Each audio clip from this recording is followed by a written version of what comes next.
ಇರುವಂತಹ ಸಿನಿಮಾದಲ್ಲಿ ನೀವು ಭಾಗಿಯಾಗಿರೋದು ನಮ್ಮೆಲ್ಲರ ಸೌಭಾಗ್ಯ. ಸಿನಿಮಾದ ಬಗ್ಗೆ ನಿಮ್ಮ ಮಾತು.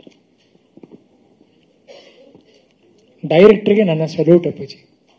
ಭಾಳ ಇಷ್ಟಪಟ್ಟು ಮಾಡಿದ್ದಾರೆ, ಕಷ್ಟಪಟ್ಟು ಮಾಡಿದರೆ ಗೊತ್ತಿಲ್ಲ ನನಗೆ, ಇಷ್ಟಪಟ್ಟು ಮಾಡಿದ್ದೀರ ಸಿನಿಮಾ. ನನಗೆ ತುಂಬ ಖುಷಿ ಆಯ್ತು. ಅರೆ ಈ ಸಿನಿಮಾದಲ್ಲಿ ನಾನು ಇದ್ದೀನಿ ಕಣೆ ಅಂತ ಒಂದು ಹೆಮ್ಮೆ ಆಗುತ್ತೆ ನನಗೆ.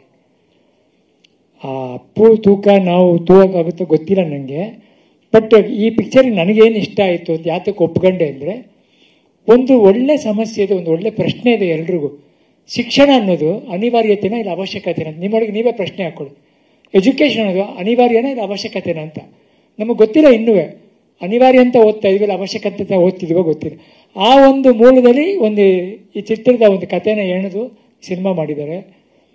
ನನಗೆ ಕೆಲವು ಡೈಲಾಗ್ಗಳು ಕೊಟ್ಟಿದ್ದಾರೆ ಸಿನಿಮಾ, ಅದನ್ನು ಮಾತಾಡೋಷ್ಟು ತೂಕ ನಂಗೆ ಇತ್ತೋ ಗೊತ್ತಿಲ್ಲ. ಬಟ್ ನಾನಂತೂ ತುಂಬ ಕಲ್ತ್ಕೊಂಡೆ ಮಾತಾಡೋದಿಲ್ಲ.